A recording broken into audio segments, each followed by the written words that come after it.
Hi friends, welcome back to my channel. If you're new here, my name is Tori and today I am going to be setting up November in my reading journal. Before we get into that though, I wanted to share with you what I did for October because I actually set October up during a virtual craft party, so I didn't record that. So I'm going to do a little flip through of what I set up for the month of October, and then we will talk about what I'm going to do for November. So for October, I basically kind of stuck with like a black and white and orange ghost theme. So this was my title page, my visual time to read page, reading log, totals, and my favorite book page as well.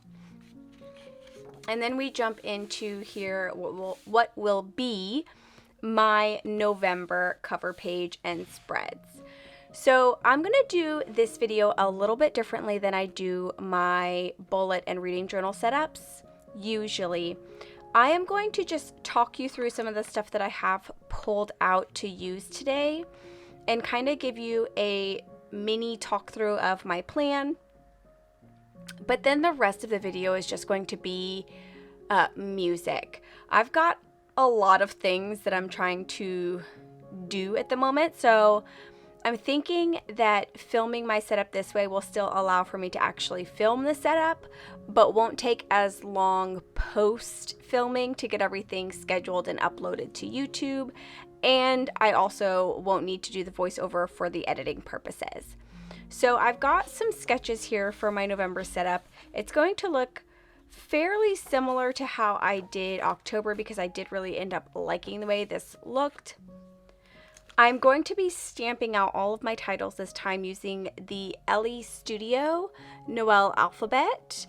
This is a fairly small alphabet. I think I might do my November title in all caps and then the rest of my titles in the lowercase alpha. I've got a couple of these Faber-Castell brush pens. I have Cold Gray number, I think that's 6, Cold Gray 6, number 235. And then I have Earth Green, which is number 172. And I think these should look fairly good with the washi tape that I'm going to be using. I also have pulled out my Pigma Micron in 005 as well for any of my just line work items. And then I have this washi tape. This is, I think, the Books and Cats washi tape from the washi tape shop, and there is a lot of washi tape on here. So this is going to be my primary decoration and what I'm going to be using for my setup today. And I'm just going to be sprinkling in washi tape where I feel like it looks good and fits to just kind of get this theme together. I don't think that for this year I've actually done a like reading or book theme in my reading journal setup yet, so I'm pretty excited to actually be doing one finally, and I feel like the month of November is a great month to do that. I also have my archival black ink from Close to My Heart pulled out. That's what I will be using to do all of my stamping, just because I find it to not smear as much as other inks whenever I want to highlight over it. But that's everything so far that I've just kind of got pre-planned. If I come up with anything or pull anything extra as I'm actually completing the setup, I will just have some text or something like that pop up on the screen, probably like down here with what that is. Or if I have anything that I feel that I need to say, I will just pop it up onto the screen as some little text inserts, probably down here or up at the top. Where is it? Up at the top over here, where I normally would put those. If you watch my videos, I'm sure that you've seen it. I think this will be a good way to do this setup too, because I'm not changing necessarily the pages that I'm doing. And if you've been watching my videos this year, you'll be familiar with generally how I kind of do my setups. But yeah, I just don't really want to talk that much today, even though I feel like I'm already rambling quite a bit. So we are going to just jump right in. Let me know down below what you think of the setup. And if you've got anything that you want to see from me for the month of December. I will be filming quite a lot behind the scenes in November. my December setups as well, obviously. So if you've got anything you want to see from me for December, or a theme for like a 2025 setup, because I do have my journals picked out and I think I'm going to film those setups next month in November, let me know down in the comments if you're looking for any sort of inspiration for something, and I will see what I can come up with. All right, let's jump right into the video.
All right, friends, and we are done with my November reading journal setup. I would love to know your thoughts on this setup down in the comments below. Thank you so much for joining me today. I hope you have a wonderful rest of your day, and I hope to see you in my next video. Bye!